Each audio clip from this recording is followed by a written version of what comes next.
পবিত্র বাইবেলটি একটি গল্প যা যীশু খ্রিস্টকে তুলে ধরে।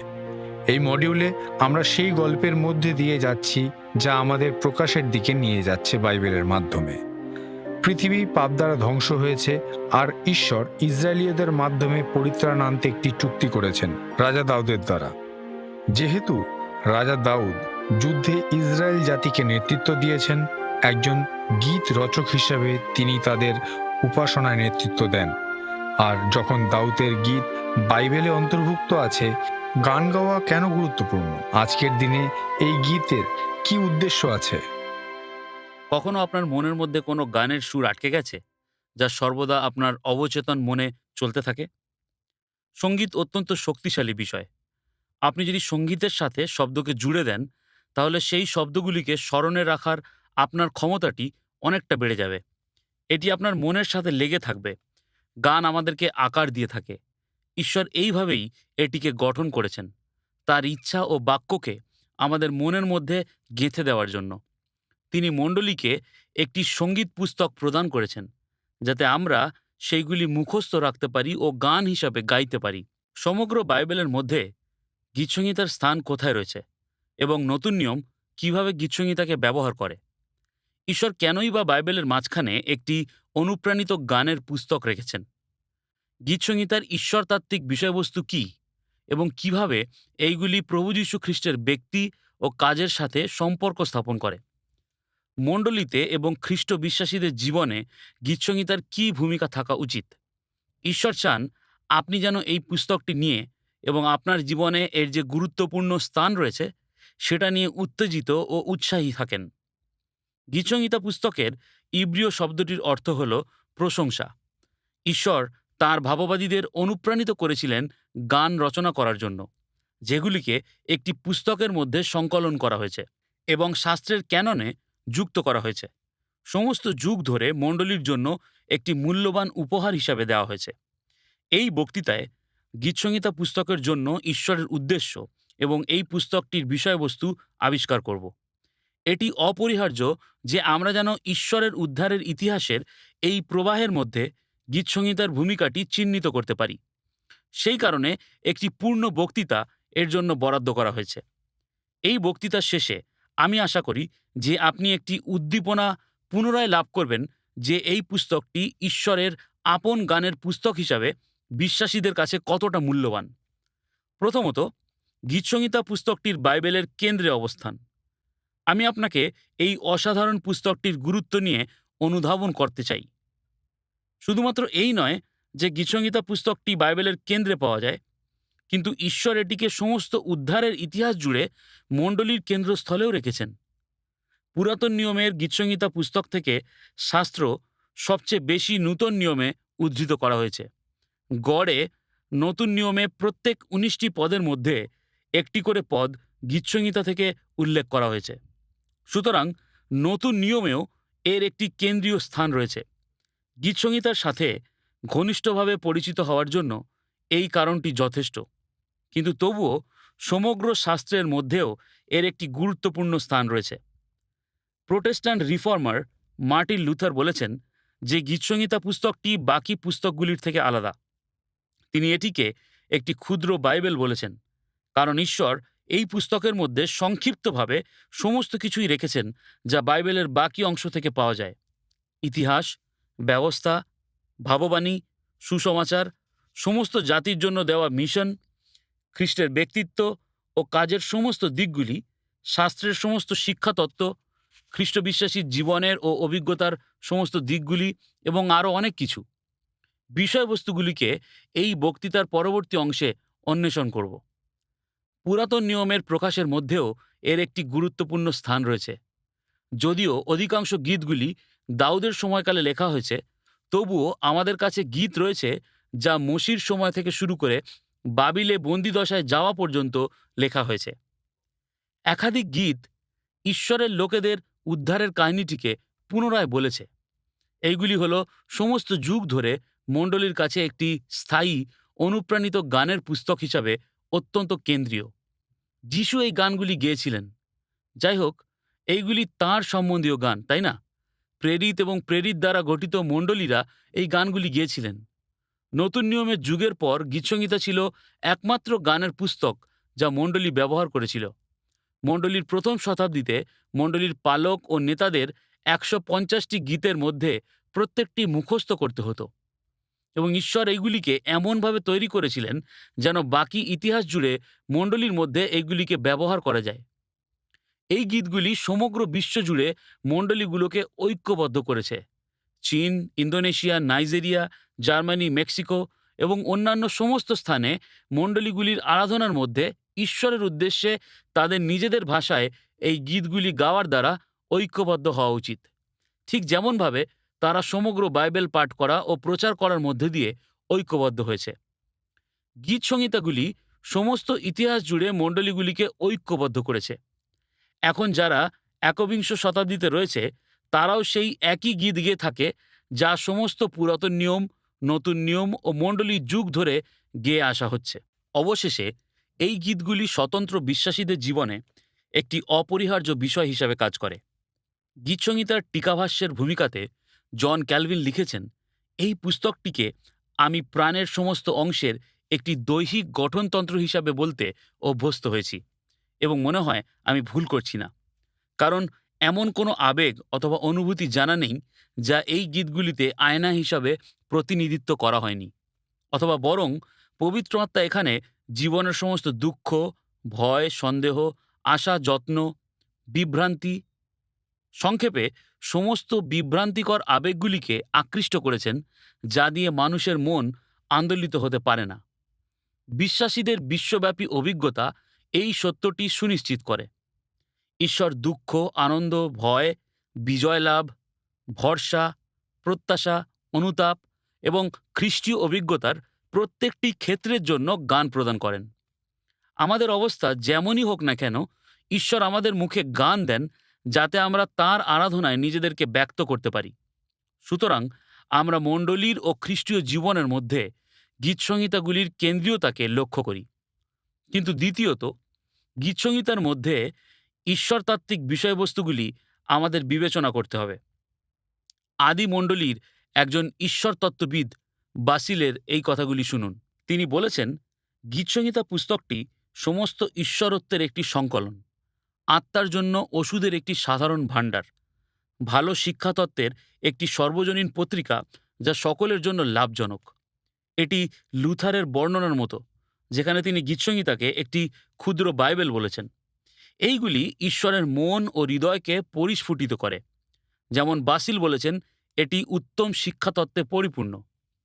গীতসংহিতার মধ্যে যে ঈশ্বরতত্ত্ব রয়েছে তা অধ্যয়ন করতে আজীবন সময় লেগে যাবে, কিন্তু শুরু করার জন্য আমরা কয়েকটি ঈশ্বরতত্ত্বের উপর আলোকপাত করব। কিন্তু প্রথমত এই পুস্তকের কাঠামো সম্পর্কে আপনাকে কিছু উপলব্ধি করতে হবে। গীতসংহিতা পুস্তকটি 5টি খণ্ডে বিভক্ত। প্রথমত গীত 1 থেকে 41, দ্বিতীয়ত 42 থেকে 72, তৃতীয়ত 73 থেকে 89, চতুর্থ 90 থেকে 106 এবং পঞ্চমত 107 থেকে 150।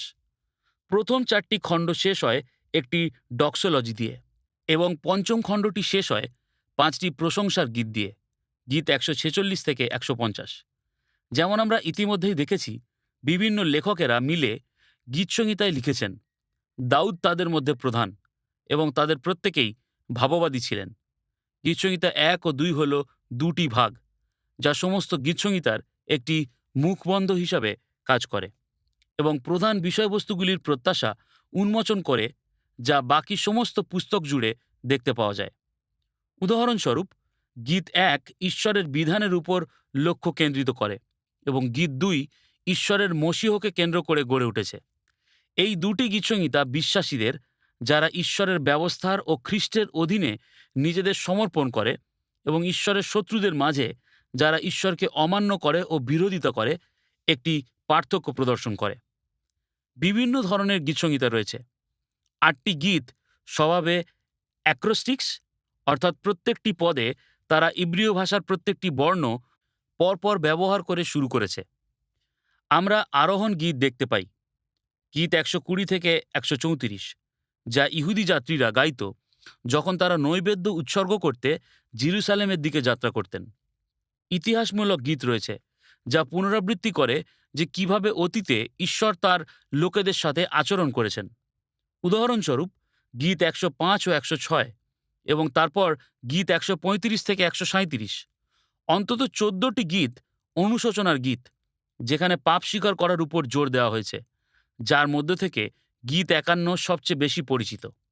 যদিও প্রত্যেকটি গীতের মধ্যে খ্রিস্টের প্রকাশ রয়েছে, তবু কয়েকটি গীত নির্দিষ্টভাবে খ্রিস্টকে ঘিরে, যেখানে ঈশ্বরের পুত্র খ্রিস্টের আগমনের উপর লক্ষ্য কেন্দ্রিত করেছে। সুতরাং উদাহরণস্বরূপ গীত 42, 45, 69, 72, 110, 118 কয়েকটি উদাহরণ হতে পারে। কিন্তু আমাদের উচিত কয়েকটি মুষ্টিমেয় ঈশ্বরতাত্ত্বিক বিষয়বস্তুর উপর আলোকপাত করা, যা ঈশ্বর গীতসংহিতার মধ্যে দিয়ে প্রকাশ করেছেন।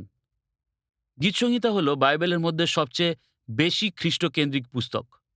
আমাদের মধ্যে অধিকাংশ ব্যক্তিরা ইম্মাউয়ের পথে 2 জন শিষ্যের সাথে থাকতে পছন্দ করবে, যখন যিশু তাদেরকে ব্যাখ্যা করে বলেছিলেন যে গীতসংহিতা তার বিষয় কি বলে। নতুন নিয়মের মধ্যে ইব্রিয় 1 অধ্যায় হল খ্রিস্টের মহিমা সম্পর্কীয় সবচেয়ে শক্তিশালী অধ্যায়। যখন ইব্রিয় পুস্তকের লেখক স্থির করেছিলেন খ্রিস্টের সর্বশ্রেষ্ঠতা স্থাপন করবেন, তখন তিনি গীতসংহিতা 7 বার উদ্ধৃত করেছেন এই সংক্ষিপ্ত অধ্যায়ে। খ্রিস্টের ব্যক্তি ও কাজের প্রত্যেকটি দিক গীতসংহিতার মধ্যে উল্লেখ রয়েছে। ভাববাদী, যাজক ও রাজা হিসাবে তার 3টি দায়িত্বপদ, তার অপমান হওয়া ও উচ্চীকৃত হওয়া, উভয়ের বিভিন্ন দিকগুলি, তার মাংসে মূর্তিমান হওয়া, তার পরিচর্যা, তার সাথে বিশ্বাসঘাতকতা, তার প্রায়শ্চিত্ত ও মৃত্যু, তার সমাধিপ্রাপ্ত হওয়া ও পুনরুত্থান, তার স্বর্গারোহণ ও তার রাজত্ব, তাকে একজন পরিত্রাতা, একজন বিচারক, একজন মেষপালক রূপে দেখা ও তার উদ্দেশ্যে গান করা। আমরা আরও অনেক কিছুই বলা অব্যাহত রাখতে পারি, কিন্তু গীতসংহিতার মধ্যে খ্রিস্ট সম্পর্কে ঈশ্বরের প্রকাশের এই মূল্যবান স্থানটি চিত্রায়িত করার জন্য আপনি কি জানেন যে আমরা যিশুর ক্রুশের উপর অভ্যন্তরীণ অভিজ্ঞতা সম্পর্কে গীতসংহিতায় বেশি জানতে পারি মথি, মার্ক, লুক ও যোহনের লেখা সুসমাচারের তুলনায়? গীতসংহিতা ব্যতি রেখে খ্রিস্টের সম্বন্ধে আমাদের কাছে একটি অসম্পূর্ণ তত্ত্বজ্ঞান থাকবে। গীতসংহিতাগুলি সুসমাচারের দ্বারা উদ্ধারের প্রায়োগিক বিষয়গুলি দিয়ে পূর্ণ। অবশ্যই আমরা মনোনয়ন সম্পর্কে শিখি, কিন্তু এছাড়াও ক্ষমা ও ধার্মিকতার প্রদান, পুনরুদ্ধার, খ্রিস্ট বিশ্বাসীদের ধার্মিক গণিত হওয়া, দত্তক পুত্রত্ব, সূচীকরণ এবং মহিমান্বিত হওয়া সম্পর্কে শিখি। গীতসংহিতার মধ্যে এই পৃথিবীতে সমস্ত জাতির কাছে সুসমাচার নিয়ে যাওয়ার লক্ষ্যে পরিপূর্ণ। আপনি বলতে পারেন যে এইগুলি হলো ঈশ্বর দ্বারা অনুপ্রাণিত মিশনারি গীত। প্রধান উদাহরণ হিসাবে গীত 67 বিবেচনা করুন। গীতসংহিতার মধ্যে ঈশ্বরের প্রকাশ পরিপূর্ণ, তার সমস্ত নাম, তার চারিত্রিক বৈশিষ্ট্য এবং তার কাজ, সৃষ্টি, দূরদর্শিতা, উদ্ধার, কোনো কিছুই গীতসংহিতা থেকে বাদ যায়নি। উদাহরণস্বরূপ রাজা হিসাবে ঈশ্বরের সর্বশ্রেষ্ঠ রাজত্বের কথা সমস্ত গীতসংহিতা জুড়ে রয়েছে। সকল বিষয়ের উপর তার ব্যাপক সার্বভৌমতাকে স্থাপন করেছেন। এই গীতগুলি আমাদেরকে ভবিষ্যতের খ্রিস্টের মণ্ডলী থেকে শুরু করে বিচারের দিন, নরক ও নতুন স্বর্গ পর্যন্ত নির্দেশ করে। এই পয়েন্টের অধীনে অবশেষে আমাদেরকে অবশ্যই একটি বিষয়বস্তু বিবেচনা করতে হবে, যেটা ঈশ্বরের গীতগুলিকে অন্যান্য মানুষের দ্বারা রচিত, অনুপ্রাণিত নয় এমন গীতগুলি থেকে আলাদা করে, বিশেষ করে সেই অভিশাপগুলি যা ঈশ্বরের লোকেরা দুষ্ট শত্রুদের উপর ঘোষণা করত। এই বিষয়বস্তুটি সমস্ত পুস্তক জুড়ে বিদ্যমান রয়েছে। আপনি হয়তো ভাবছেন যে এই পুস্তকটি, যার ইব্রিয় ভাষায় নাম হলো প্রশংসা, কোনো প্রশংসার শব্দ ছাড়াই শুরু হয়েছে, বরং একটি বিস্তারিত পার্থক্য দেখিয়েছে ঈশ্বরের ধার্মিক ব্যক্তি ও দুষ্ট ব্যক্তিদের মধ্যে, এবং আশীর্বাদ ও অভিশাপ দিয়ে পরিপূর্ণ। গীতসংহিতা 7 গীতে শেষে আমরা প্রথম প্রশংসা শব্দটির সাথে সাক্ষাৎ করি, যেখানে সর্বশক্তিমান ঈশ্বরের নামের প্রশংসা করা হয়েছে তার ধার্মিকতার কারণে। আপনি লক্ষ্য করেছেন এই গীতগুলি স্বয়ং ঈশ্বরের উপর, তার নামের উপর, তার চরিত্র, তার চিন্তাভাবনা, তার পথ সকল ও কাজকর্মের উপর লক্ষ্য কেন্দ্রিত করেছে, যেমন আমরা বর্তমানের আধুনিক আরাধনা গীতের মধ্যে দেখতে পাই না। দাউদ, যিনি হলেন ইসরায়েলের সবচেয়ে সুমধুর গীত রচক, ঈশ্বর তাকে মনোনীত করেছিলেন তার মনের সবচেয়ে কাছের মানুষ হিসাবে, যার আকাঙ্ক্ষাগুলি, চিন্তাগুলি, অনুভূতিগুলি, প্রশংসাগুলি এবং প্রার্থনাগুলি ছিল ঈশ্বরের সাথে সামঞ্জস্যপূর্ণ। এর আগের বক্তৃতা থেকে ট্রেসিং পেপারের সাহায্যে চিত্র আঁকার দৃষ্টান্তটি কি স্মরণে আছে? এটি গীতসংহিতা জুড়ে অভিশাপগুলি নিয়ে আমাদের ভুল ধারণাগুলিকে স্পষ্ট করে। দুষ্ট শত্রুদের বিনাশের জন্য এবং ধার্মিকদের উদ্ধার ও উন্নত হওয়ার জন্য বিশ্বাসীদের আকাঙ্ক্ষা ও প্রার্থনা। ঈশ্বরের নিজস্ব মন ও ইচ্ছা অনুযায়ী একজন বিশ্বাসীর মন ও ইচ্ছার রূপান্তরিত হওয়াকে ব্যক্ত করে। তাই উদাহরণস্বরূপ গীতসংহিতা 139 অধ্যায় 19 থেকে 22 পদে আমরা পড়ি, হে ঈশ্বর, তুমি নিশ্চয়ই দুষ্টকে বধ করিবে। হে রক্তপাতীরা, আমার নিকট হইতে দূর হও।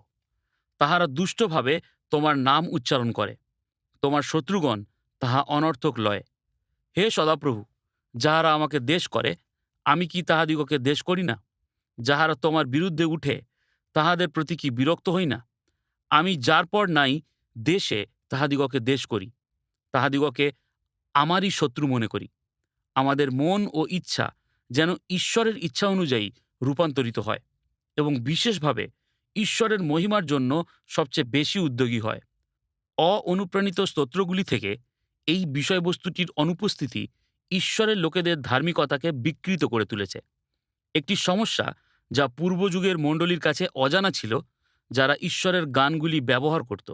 ঈশ্বরকে তাঁর পবিত্রতা সৌন্দর্যে আরাধনা করা উচিত এবং তাঁর ধার্মিক ক্রোধ ও সিদ্ধ ন্যায়বিচার আমাদের প্রশংসার যোগ্য।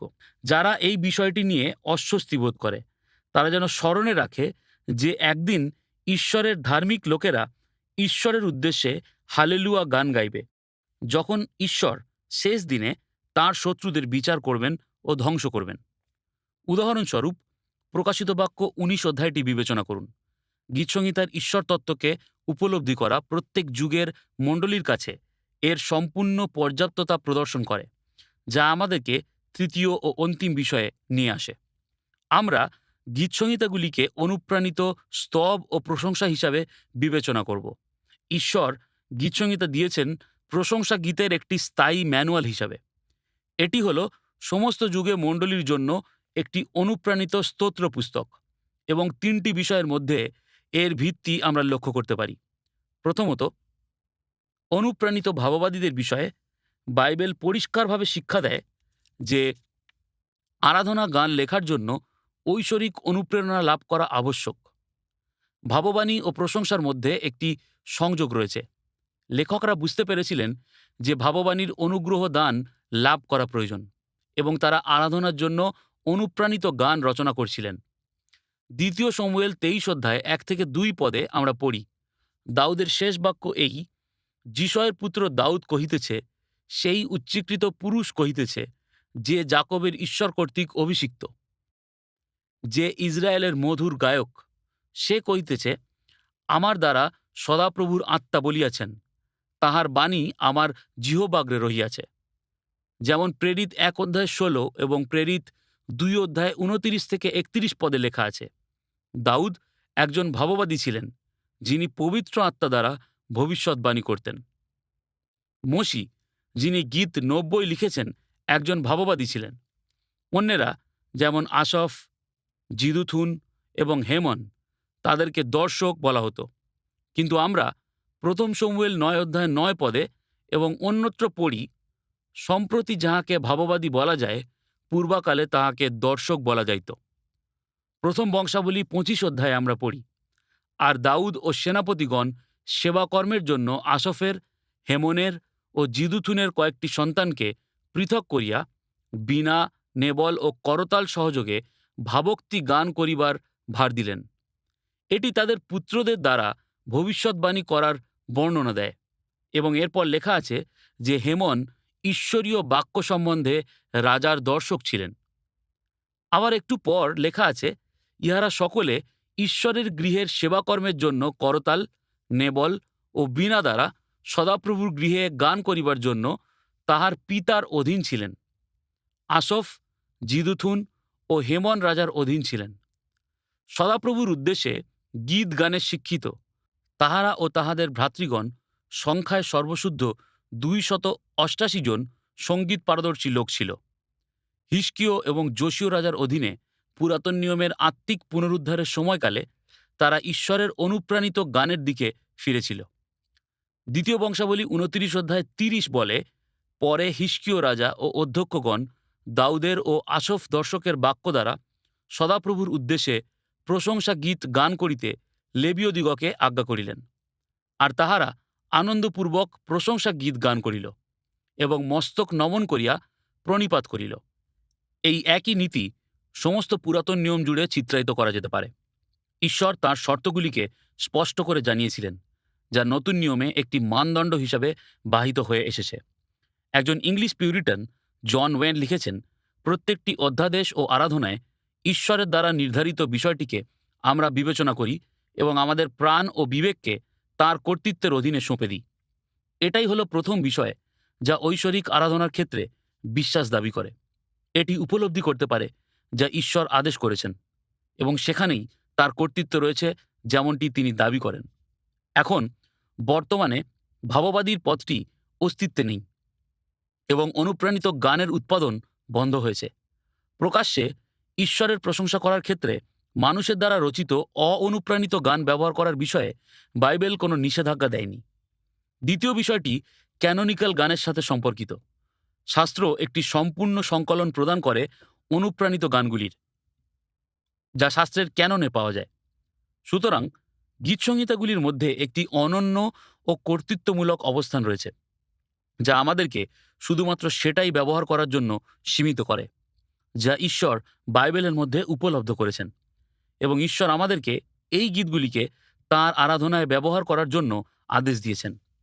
উদাহরণস্বরূপ, গীতসংহিতা 105 অধ্যায় 2 পদে লেখা আছে, তাহার উদ্দেশ্যে গীত গাও, তাহার প্রশংসা গান করো।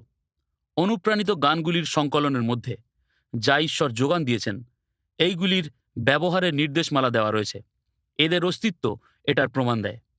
এই বাস্তবতা যে ঈশ্বর পাঠ্য অংশ হিসাবে একটি ক্যানোনিক্যাল পাঠ্যাংশ দিয়েছেন, অর্থাৎ বাইবেলের 66টি পুস্তক, যা এইগুলির ব্যবহারের ন্যায্যতা প্রমাণ করে। মানুষের গানগুলির স্থানে ঈশ্বরের গান দিয়ে প্রতিস্থাপন করা ও আরাধনা করার কোনো নিষেধ নেই, যেমনভাবে শাস্ত্রাংশ পাঠের সময়ে অন্য একটি বাইবেলের অংশ দিয়ে প্রতিস্থাপন করি, যেমন অ্যাপোক্রিফা অথবা অন্য কিছু। যদি স্পষ্টভাবে বলি, ঈশ্বর তার আরাধনার মধ্যে গান নিযুক্ত করেছেন এবং কি গান গাইব সেটাও তিনি বাইবেলে লিখেছেন। আপনি যদি কোনো একটি মণ্ডলীর আরাধনা সভায় প্রবেশ করেন এবং কেউ যদি আপনার হাতে একটি পুস্তক ধরিয়ে দেয় যার উপর লেখা আছে আরাধনা সঙ্গীত, তাহলে আপনি অবশ্যই সেই পুস্তকটির উদ্দেশ্য বুঝে যাবেন। এটাই ঈশ্বর গীতসংহিতা পুস্তকের ক্ষেত্রে করেছিলেন। ঈশ্বর অধ্যাদেশগুলি দিয়েছেন ও বিষয়বস্তুগুলি সম্পর্কে নির্দেশ দিয়েছেন বাইবেল পাঠ করার জন্য, গীতসংহিতা গান করার জন্য। পবিত্র আত্মার সাহায্য কোনো প্রার্থনার পুস্তক নয়, প্রার্থনা করার জন্য, জল বাপ্তিস্মের জন্য, রুটি ও দ্রাক্ষারস প্রভুর ভোজের জন্য, প্রচার করার অনুগ্রহ দান প্রচার করার জন্য এবং ইত্যাদি। আমরা যেন অবশ্যই ঈশ্বর নির্ধারিত অধ্যাদেশগুলির প্রতি স্থির থাকি। কলসীয় 3 অধ্যায় 16 পদে আমরা পড়ি, খ্রিস্টের বাক্য প্রচুর রূপে তোমাদের অন্তরে বাস করুক। তোমরা সমস্ত বিজ্ঞতায় গীত, স্তোত্র ও আত্মিক সংকীর্তন দ্বারা পরস্পর শিক্ষা ও চেতনা দান করো। অনুগ্রহে আপন আপন হৃদয়ে ঈশ্বরের উদ্দেশ্যে গান করো। একটি সমান্তরাল শাস্ত্রাংশ ইফিসীয় 5 অধ্যায় 18 থেকে 19 পদে আমরা পড়ি, আর দ্রাক্ষারসে মত্ত হইও না, তাহাতে নষ্টামি আছে, কিন্তু আত্মাতে পরিপূর্ণ হও। গীত, স্তোত্র ও আত্মিক সংকীর্তনে পরস্পর আলাপ করো। আপন আপন অন্তঃকরণে প্রভুর উদ্দেশ্যে গান ও বাদ্য করো।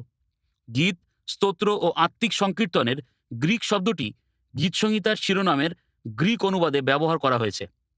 পৌল প্রায়ই একাধিক শব্দ ব্যবহার করতেন একটি বিষয়কে বর্ণনা করার জন্য। তিনি চিহ্ন, আশ্চর্য কাজ ও অলৌকিক কাজ শব্দগুলি ব্যবহার করেছিলেন। এই ক্ষেত্রে তিনি গীতসংহিতার ক্ষেত্রে 3টি শব্দ ব্যবহার করেন। আপনি আত্মিক শব্দটি লক্ষ্য করুন। আত্মিক শব্দটি সংকীর্তন শব্দটির বিশেষণ অথবা 3টি শব্দেরই বিশেষণ হিসাবে কাজ করে। কিন্তু নতুন নিয়মের অন্য এক স্থানে প্রায় 25 বার গ্রিক শব্দ আত্মিক অনুপ্রাণিত বাক্যের ক্ষেত্রে ব্যবহৃত হয়েছে। তাই ইফিসীয় 5 অধ্যায়ে পৌল বলেছেন আত্মায় পূর্ণ হতে, আত্মায় গান গাইতে। কলসীয় 3 অধ্যায়ে তিনি বলেছেন খ্রিস্টের বাক্য প্রচুর রূপে তোমাদের অন্তরে বাস করুক। গীতসংহিতার মধ্যে দিয়ে খ্রিস্টের কথাগুলি নিয়ে গীত গাইতে বলেছেন। খ্রিস্ট স্বয়ং এই গীতগুলি তার লোকেদের মধ্যে দিয়ে গেয়ে থাকেন। তার বাক্য প্রচুর পরিমাণে আমাদের মধ্যে বাস করে। যে শিক্ষাতত্ত্বটি এখানে তুলে ধরেছি সেটির বিপরীত প্রমাণিত হওয়ার পরিবর্তে এই দুটি পাঠ্যাংশ কলসীয় 3 ও ইফিসীয় 5 অন্যত্র স্থানের শাস্ত্রের শিক্ষাটিকে এখানে জোরালো করে তুলেছে। গীতসংহিতা পুস্তকটি একটি সম্পূর্ণ ও স্থায়ী প্রশংসার পুস্তক সমস্ত যুগের জন্য। তৃতীয়ত, গীতসংহিতার পর্যাপ্ততা সম্বন্ধে একটি কথা। আমরা যা কিছু দেখেছি সেটির আলোকে গীতসংহিতাগুলি প্রশংসার একটি স্থায়ী পুস্তক হিসাবে সম্পূর্ণরূপে পর্যাপ্ত। ঈশ্বর নির্ধারণ করেন যে পর্যাপ্ত কি। নতুন নিয়ম স্পষ্টভাবে এই গীতগুলির মধ্যে কোনো অপর্যাপ্ততা লক্ষ্য করেনি এবং সমস্ত যুগ ধরে মণ্ডলীও তা লক্ষ্য করেনি। প্রথম শতাব্দীর মণ্ডলীর একটি বিশিষ্ট ঈশ্বরতত্ত্ববিদ আথেনিসিয়াস লিখেছেন, আমি বিশ্বাস করি যে এই গীতসংহিতার চেয়ে বেশি মহিমাময় বিষয় মানুষ খুঁজে পেতে পারে না, কারণ এইগুলি একজন মানুষের সম্পূর্ণ জীবনটি, তার মনের আবেগ ও প্রাণের অনুভূতিগুলি ঘিরে রয়েছে ঈশ্বরের প্রশংসা ও মহিমা করার জন্য। সেই ব্যক্তি একটি গীত বেছে নিতে পারে প্রত্যেক পরিস্থিতির জন্য এবং সে আবিষ্কার করবে যে সেই গীত তার জন্যই লেখা হয়েছে। নতুন নিয়মের বিশ্বাসীদের কাছে গীতসংহিতার কোনো প্রকারের অপর্যাপ্ততা খুঁজে পাওয়ার সমস্যা সম্পূর্ণভাবে আমাদের মধ্যেই রয়েছে, সেই গীতের মধ্যে নয়। গীতসংহিতা 22 অধ্যায় 3 পদ বলে, কিন্তু তুমি পবিত্র, ইসরায়েলের প্রশংসা কলাপ তোমার সিংহাসন। ঈশ্বর তার নিজের মুখ নির্গত প্রশংসায় বাস করেন। এইগুলি হলো যিশুর গান। তিনি যে গীত আমাদের দিয়েছেন তিনি নিজের সেই গীতগুলি গেয়েছেন। আমরা তার সাথে গান গাই এবং তার সম্বন্ধে গান গাই এবং গীতসংহিতার মধ্যে দিয়ে তার উদ্দেশ্যে গান গাই। বাস্তবে আমরা যারা খ্রিস্টের আগমনের পরে পৃথিবীতে জন্মেছি আমরা আরও বেশি অর্থপূর্ণভাবে গীতগুলি গাই। এই গীতগুলি খ্রিস্টের বিষয়ে যা কিছু প্রকাশ করে সেই সব আমরা দেখি ও আমোদ করি, পুরাতন নিয়মের মণ্ডলীর চেয়েও বেশি, কারণ আমরা সেইগুলি নতুন নিয়মের পূর্ণতার আলোকে গাই। জেরুসালেম, সিনয় এবং বলিদান ইত্যাদির উল্লেখগুলি চিন্তাভাবনা করুন। মণ্ডলীর চিত্র এবং খ্রিস্টের বলিদান, প্রায়ই এইগুলি স্বয়ং গীতসংহিতার মধ্যে স্পষ্ট হয়ে উঠেছে। গীত 141 ধূপ সম্পর্কে বলে, কিন্তু এটি স্পষ্ট করে যে এটি হলো ঈশ্বরের লোকেদের প্রার্থনার একটি চিত্র যা স্বর্গের দিকে উঠে যায়। জন ক্যালভিন সঠিকভাবে এই কথাগুলি লিখেছেন। সেন্ট অগাস্টিন যা বলেছেন তা সত্য। কেউই ঈশ্বরের উদ্দেশ্যে যোগ্য বিষয়গুলি নিয়ে গান গাইতে পারে না, যদি না সেই ব্যক্তি ঈশ্বরের থেকে সেই গানটি লাভ করছে। যখন আমরা চারিদিকে ভালোভাবে অন্বেষণ করেছি, দাউদের গীতগুলির থেকে বেশি ভালো গীত কোথাও পাবো না, কারণ পবিত্র আত্মা তার মধ্যে দিয়ে কথা বলেছেন। এছাড়াও যখন আমরা সেই গীতগুলি গাই তখন আমরা নিশ্চিত হতে পারি যে ঈশ্বর সেই কথাগুলিকে আমাদের মুখে যোগান দিয়ে থাকেন, কারণ তিনি স্বয়ং আমাদের মধ্যে দিয়ে এই গীতগুলি গেয়ে থাকেন তার নিজের মহিমার জন্য।